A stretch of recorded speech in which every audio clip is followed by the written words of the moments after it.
Vítam vás na stránke autistickécentrum.sk. Tí, ktorí sa autizmu nevenujú profesionálne alebo zatiaľ nemali dôvod sa zaujímať o túto diagnózu, kladú si často otázku, či je vôbec nejaký rozdiel medzi autizmom a poruchou autistického spektra. A keďže aj ja často používam obidva termíny na označenie tej istej diagnózy, myslím si, že je potrebné podať komplexné vysvetlenie na túto otázku. Hneď na úvod by som rada zdôraznila, že ja pojem autizmus používam v širšom slova zmysle, a to vrátane celého autistického spektra. Samotný výraz autizmus pochádza z gréckeho slova autos, čo znamená sám, a prípona izmus vyjadruje stav. Preto pojem autizmus vyjadruje osamelosť. Tento pojem za posledných 80 rokov prešiel výraznými terminologickými zmenami, a to z dôvodu zmien a vedeckých pokrokov v psychiatrickej medicíne. Diagnóza autizmu je spojená s menom Lea Kannera, ktorý v roku 1943 publikoval svoje štúdie obsahujúce podrobné popisy detí, kde zvýrazňoval zaujímavosti v oblasti spôsobu komunikácie a problémy vyskytujúce sa v oblasti sociálneho začlenenia. Na označenie tohto stavu použil slovo autizmus. V staršej odbornej literatúre táto diagnóza sa často uvádzala ako Kannerov autizmus. Avšak od 80. rokov v diagnostických manuáloch sa už objavuje ako detský autizmus. V roku 1944 publikoval Hans Asperger popis poruchy, vyskytujúcej sa v detskom veku, ktorú nazval autistickou psychopatiou. Napriek tomu, že aj Asperger, aj Kanner zdôrazňovali, že základná porucha u detí, ktoré skúmali, je prítomná už od narodenia a spôsobuje im problémy typického rázu, odborná verejnosť sa domnievala, že obaja bádatelia opisujú úplne odlišný typ dieťaťa. Od začiatku 80. rokov termín autistická psychopatia bol nahradený s termínom Aspergerov syndróm.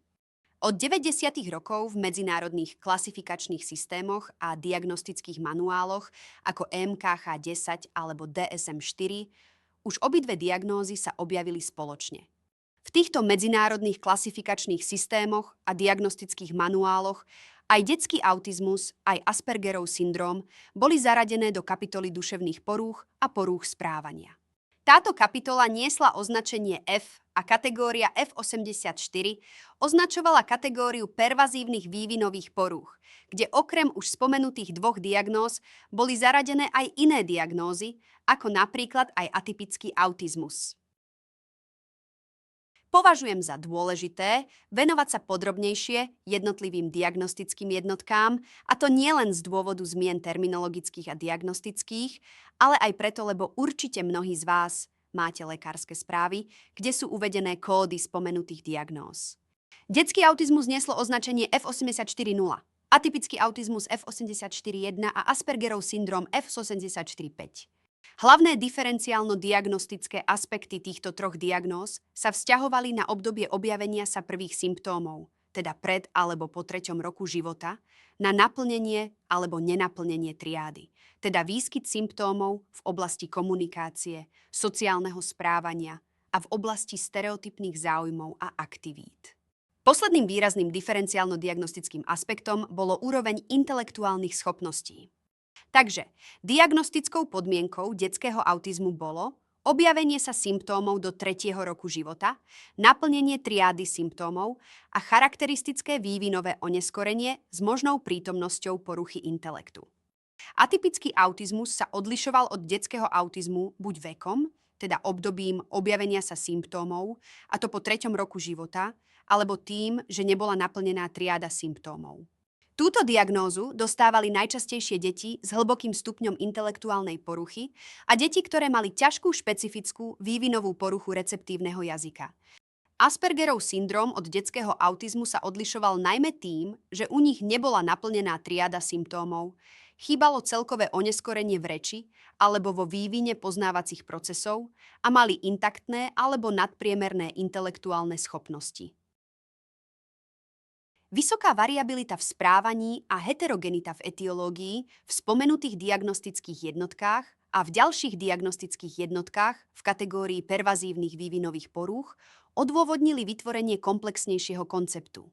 A preto v súčasne platných medzinárodných klasifikačných systémoch a diagnostických manuáloch ako MKH-11 a DSM-5, spomenuté diagnostické jednotky, už nesú spoločné označenie porucha autistického spektra.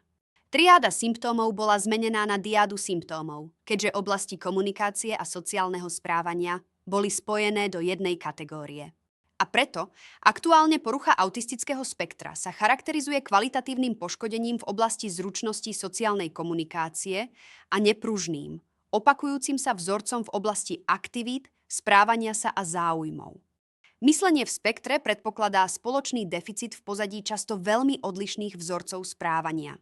Z toho vyplýva, že s termínom autistické spektrum sa vyjadruje rozmanitosť prejavov, a je to úplne individuálne, že osoba s touto diagnózou, kde sa na spektre nachádza.